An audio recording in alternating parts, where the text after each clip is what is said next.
어머니가 우리 집 파충부 아니었어요? 김말순의 손에는 굳은 살이 박혀 있었다. 40년 동안 칼을 쥐고 국자를 들고 행주를 짜내며 살아온 증거였다. 72년의 인생 중 40년을 분식집에서 보냈고 남은 32년은 누군가의 딸이거나 아내거나 어머니였다. 그런데 정작 김말순으로 산 날은 단 하루도 없었다. 새벽 5시 30분 알람이 울리기도 전에 말순의 눈이 떠졌다. 40년 동안 이 시간에 일어나는 것이 몸에 배어 이제는 알람도 필요 없었다.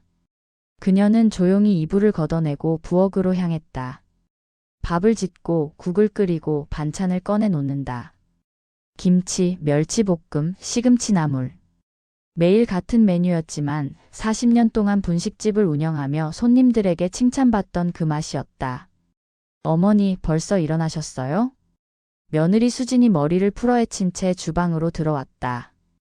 말수는 고개를 끄덕이며 계란찜을 만들기 시작했다. 근데 어머니 반찬이 요즘 좀 똑같지 않아요? 김치, 멸치볶음, 시금치. 매일 이것만. 말순의 손이 잠시 멈췄다. 그래? 그럼 뭐 해줄까? 전 요즘 샐러드 같은 거 먹고 싶은데. 제 친구 시어머니는 요리교실도 다니신대요.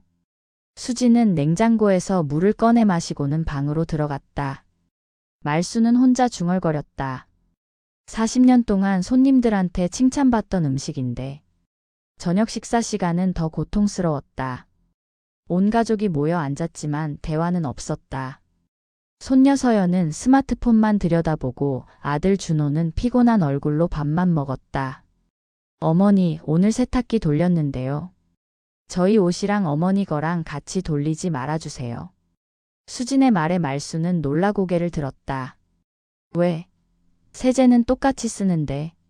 어머니 옷에서 나는 냄새가 좀 있잖아요. 나이 드시면 그럴 수 있는데 저희는 회사 다니니까. 말수는 숟가락을 내려놓았다. 가슴이 철렁 내려앉는 기분이었다. 여보. 준호가 난처한 듯 수진을 쳐다봤다. 제가 뭐 잘못 말했어요? 사실대로 얘기하는 건데. 할머니 방 지나갈 때마다 진짜 좀 그래요. 서연의 무심한 말에 말수는 밥그릇을 들고 자리에서 일어났다. 배불러. 먼저 일어날게. 엄마, 왜 그래? 아니야. 괜찮아. 말수는 부엌으로 가서 혼자 밥을 먹었다. 눈물이 고였지만 삼켰다. 40년 동안 너희 밥 짓고 너희 빨래하느라 난 냄새인데. 그 말은 입 밖으로 나오지 않았다. 그날 밤 말수는 방에서 낡은 서랍을 열었다. 거기에는 40년 동안 모은 통장과 집 문서가 있었다. 통장에 찍힌 입출금 내역을 보니 하루도 쉬지 않고 일했던 날들이 떠올랐다. 남편의 빚을 갚고 아들을 대학에 보내고 결혼식 비용을 대고 그래도 남은 돈으로 산 이 집. 집 문서에는 김말순이라는 이름이 선명하게 적혀 있었다. 이 집. 내 이름이야. 준호도 아니고 그 사람도 아니고 나.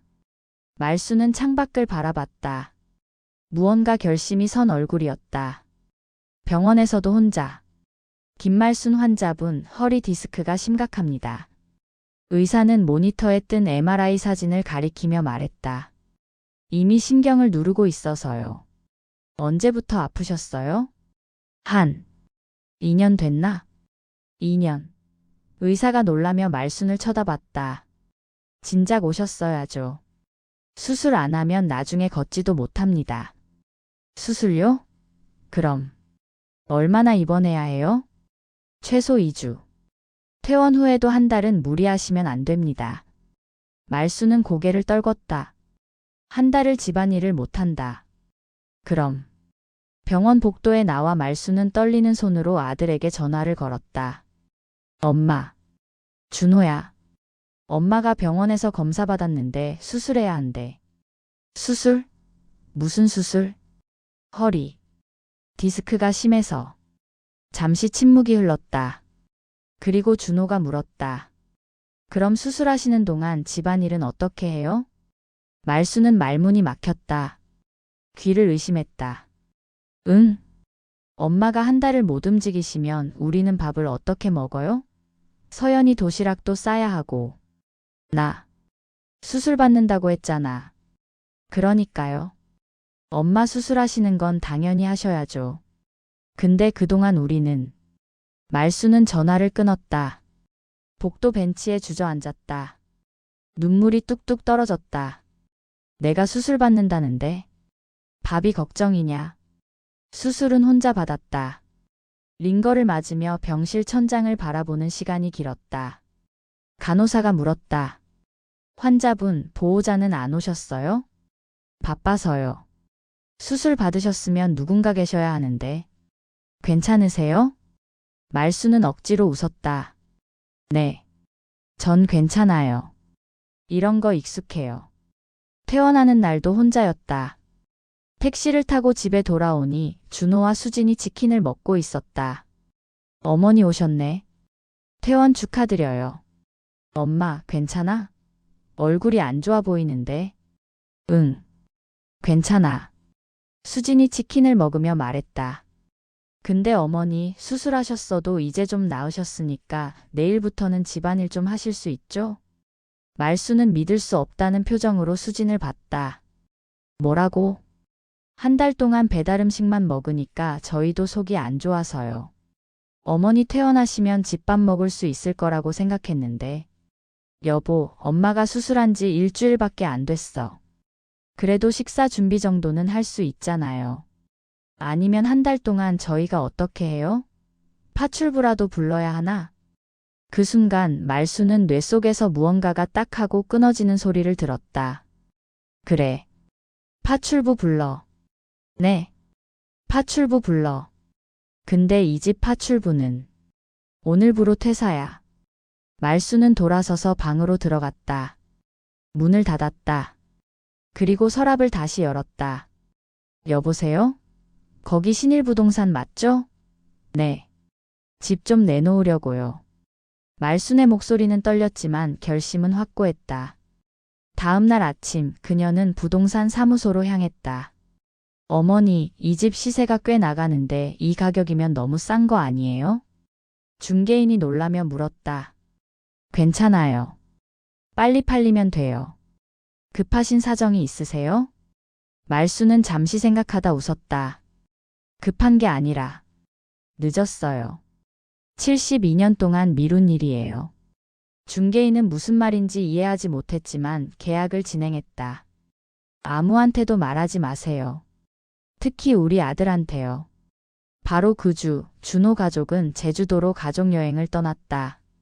수지는 리조트에서 셀카를 찍으며 말했다. 역시 가족여행이 최고야. 어머니가 집 봐주시니까 편하게 놀 수 있어서 좋네. 그래도 엄마 허리 아픈데 혼자 두고 와서 좀 미안해. 준호가 말했다. 어머니가 괜찮다고 하셨잖아. 걱정 그만하고 즐겨요.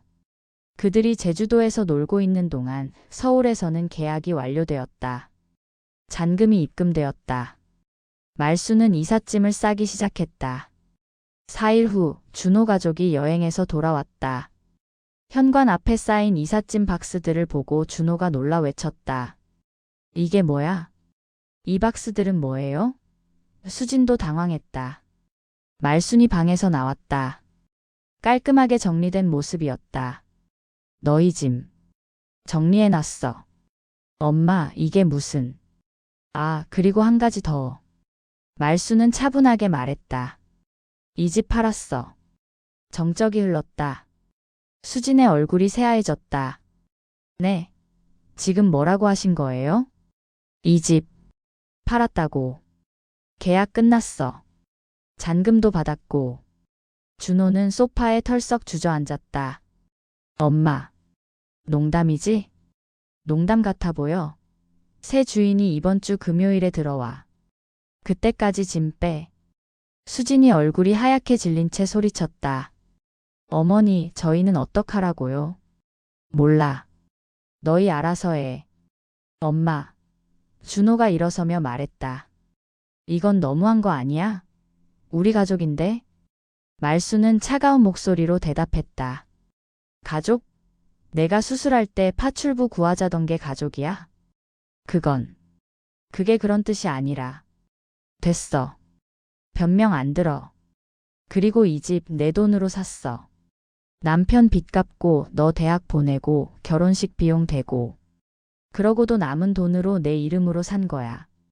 준호는 말을 잇지 못했다. 40년 동안 김준호 엄마로 살았어. 이제 나도 김말순으로 좀 살아볼래.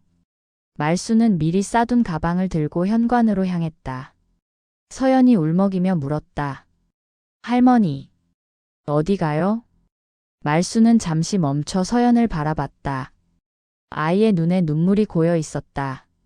할머니 미워. 냄새난다고 한 거 사과할게요. 말순은 무릎을 굽혀 서연의 눈높이에 맞췄다. 그리고 아이의 머리를 쓰다듬었다. 서연아, 할머니는 너 미워하지 않아. 근데 할머니도 이제 나로 살고 싶어. 알겠지? 할머니. 말순은 일어서서 문을 열었다. 뒤돌아보지 않고 집을 나섰다. 문이 닫히는 소리가 무겁게 울렸다. 버스에서 내리자 바닷바람이 얼굴을 스쳤다. 말순은 깊이 숨을 들이마셨다. 짠 바다 냄새가 폐 속 깊이 들어왔다.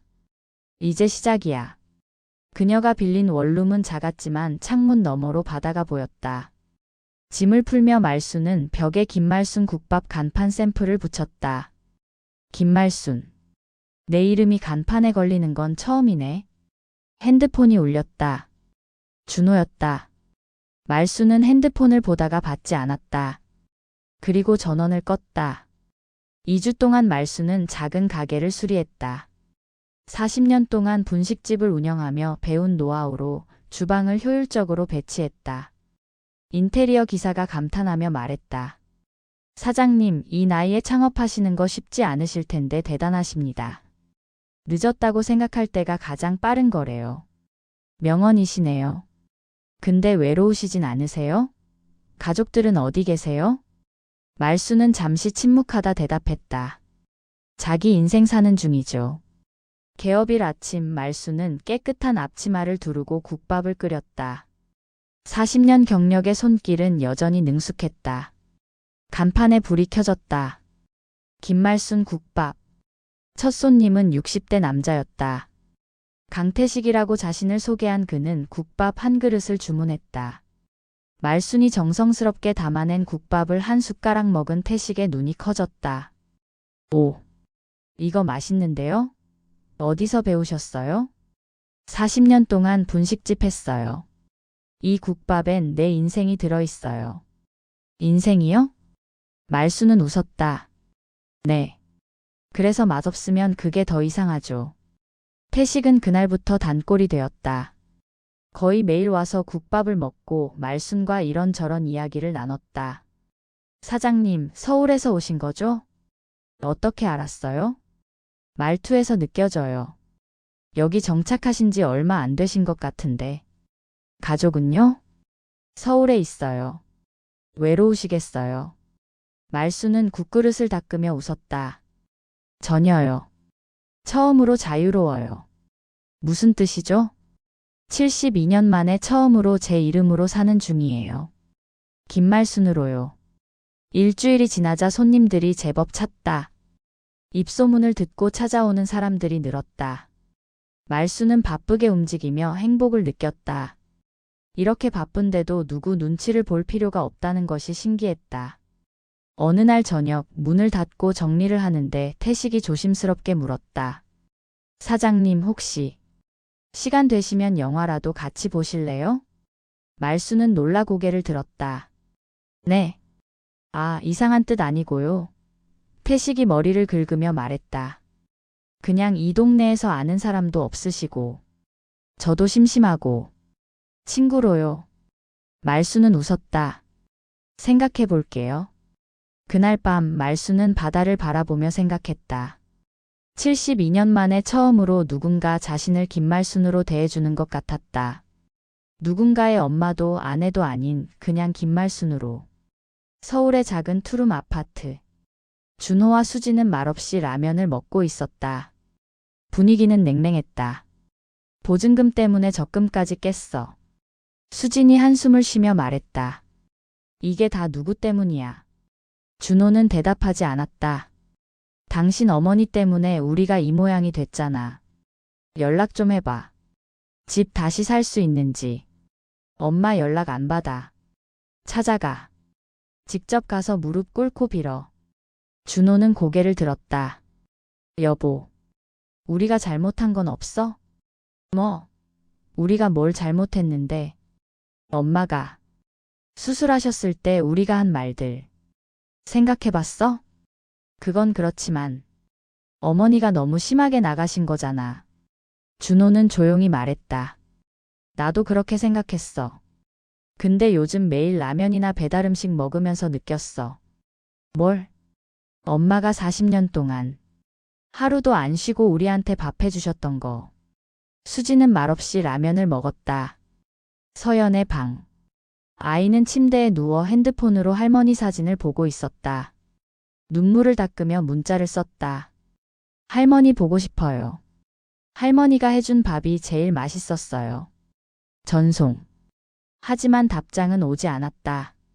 속초에서 말수는 그 문자를 봤다. 눈시울이 붉어졌다. 서연이. 태식이 가게로 들어왔다. 사장님, 표정이 안 좋으신데 무슨 일 있어요? 아니에요. 괜찮아요. 거짓말. 손님이 많이 봐서 아는데 가족 생각하시는 거죠? 말수는 대답하지 않았다. 사장님, 제 얘기 좀 해도 돼요? 저도 비슷했어요. 네. 전 회사에서 30년 일했어요. 정년퇴직하고 나니까 아내랑 애들이 저를 집에서 쫓아냈어요. 아빠, 집에만 있지 말고 나가서 뭐라도 해 그러더라고요. 그래서 여기 왔죠. 처음엔 억울했어요. 근데 알았어요. 뭘요? 가족도 선택이더라고요. 무조건 참는 게 사랑이 아니라 서로 존중해야 사랑인 거. 말수는 고개를 끄덕였다. 고맙습니다. 위로가 되네요. 2개월이 지났다. 김말순 국밥집은 속초에서 소문난 맛집이 되었다. 손님들로 매일 붐볐다. 어느 날 점심시간 문이 열리고 준호가 들어왔다. 수척해진 모습이었다. 말수는 손님을 응대하다가 아들을 보고 잠시 멈췄다. 앉아. 준호는 구석자리에 앉았다. 말수는 국밥을 끓여 가져왔다. 먹어. 엄마. 그동안 밥부터 먹어. 얘기는 그 다음. 준호는 국밥을 한 숟가락 떴다. 그리고 눈물이 났다. 이 맛. 엄마 맛이야. 말수는 아들 앞에 앉았다. 40년 동안 한 맛인데 이제 알았어? 엄마, 정말 미안해. 우리가 너무 심했어. 알아. 엄마 수술하셨을 때 집안일 걱정한 거 정말 미안해. 매일 생각해. 알아. 근데 준호야, 그거 알아? 뭐? 엄마도 사람이야. 김준호 엄마이기 전에 김말순이라는 한 사람이야. 준호는 고개를 숙였다. 40년 동안 너 키우고, 너 밥 해주고, 너 뒷바라지 하면서 난 한 번도 나로 산 적이 없었어. 근데 이제는 알겠더라. 늦었지만 나도 내 인생 살아야겠다고. 엄마 원망해? 말수는 고개를 저었다. 아니, 오히려 고마워. 너희 덕분에 용기 냈으니까. 우리 다시 같이 살 수 없을까? 안 돼. 준호는 놀라 고개를 들었다. 준호야, 엄마는 이제 여기서 살 거야. 내 이름 걸고 내 가게 하고 내 인생 살 거야. 그럼 우리는, 너희는 너희 인생 살아. 서로 의지하지 말고 각자 독립해서. 준호는 눈물을 흘렸다. 엄마, 그래도 가끔 볼 수 있지? 말수는 웃었다. 당연하지. 근데 이제는, 응? 손님으로 와. 밥값은 받아. 준호는 웃으며 울었다. 이제 공짜 밥은 없어. 대신 진짜 맛있을 거야. 저녁 무렵 손님들이 다 가고 말순이 정리하고 있을 때 문이 다시 열렸다. 서연이 수진과 함께 들어왔다. 할머니. 서연아. 서연은 달려와 말순을 껴안았다. 말순의 눈에서 눈물이 흘렀다. 할머니, 미안해요. 할머니 냄새 난다고 해서. 괜찮아, 서연아. 할머니 보고 싶었어요. 할머니 국밥 먹고 싶었어요. 말수는 서연의 머리를 쓰다듬었다. 그럼 국밥 먹을래? 네. 수진이 조심스럽게 다가왔다. 어머니. 정말 죄송합니다. 말수는 수진을 바라봤다. 며느리의 눈에도 눈물이 고여 있었다. 제가 너무 철없었어요. 어머니가 얼마나 힘드셨을지 생각도 못했어요. 말수는 잠시 침묵하다 고개를 끄덕였다. 알아. 근데 수진 씨. 네, 어머니. 이제 우리 각자 살아요. 서로 부담 주지 말고. 네. 말수는 주방으로 들어가 국밥 3그릇을 끓였다. 정성스럽게 담아낸 국밥을 상에 올렸다. 자, 먹어요. 밥값은 오늘만 공짜예요. 세 사람은 국밥을 먹으며 조용히 눈물을 흘렸다. 40년 만에 처음으로 그들은 김말순의 음식을 당연한 것이 아닌 감사한 것으로 받아들였다. 식사를 마치고 준호 가족이 일어섰다. 엄마, 다음 주에 또 올게. 그래. 근데 다음엔 돈 내야 해. 알았어. 준호가 웃었다. 서연이 말순을 꼭 껴안았다. 할머니 사랑해요. 나도 사랑해, 서연아. 가족이 떠나고 말순은 홀로 가게를 정리했다. 창밖으로 바다가 보였다. 저녁 노을이 수평선을 붉게 물들이고 있었다. 태식이 문을 두드렸다. 사장님, 아직 안 가셨네요?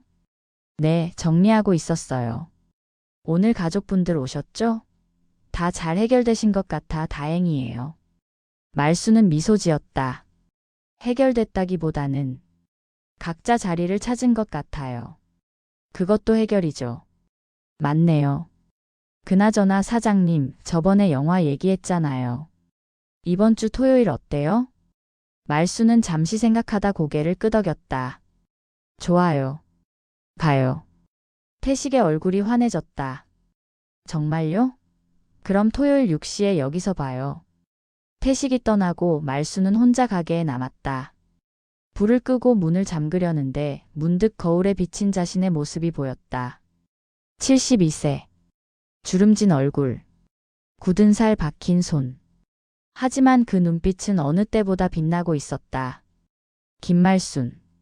그녀는 자신의 이름을 불러봤다. 72년 만에 처음으로 그 이름이 낯설지 않았다. 에필로그. 6개월 후. 김말순 국밥집은 속초의 명물이 되었다. 여행객들도 찾아오고 지역 방송에도 소개되었다. 72세에 시작한 인생 2막이라는 제목으로. 준호는 한 달에 한 번씩 가족과 함께 내려왔다. 밥값을 내고 국밥을 먹고 가벼운 대화를 나누고 돌아갔다. 예전처럼 끈적한 관계는 아니었지만 그래서 오히려 더 편안했다. 서연은 방학 때마다 속초에 와서 일주일씩 머물렀다. 할머니를 도와 설거지도 하고 바닷가도 산책했다. 그 시간은 할머니와 손녀 모두에게 소중한 추억이 되었다. 수지는 명절에 선물을 보냈다. 말수는 받지 않으려 했지만 수지는 고집스럽게 보냈다. 빚을 갚는 중이에요 라는 메모와 함께. 태식과 말수는 일주일에 한 번씩 영화를 보거나 산책을 했다. 연인은 아니었지만 서로의 인생을 존중하는 좋은 친구였다. 어느 저녁 말수는 바닷가에 앉아 일기를 썼다. 예전에는 쓸 시간도 없었던 일기를.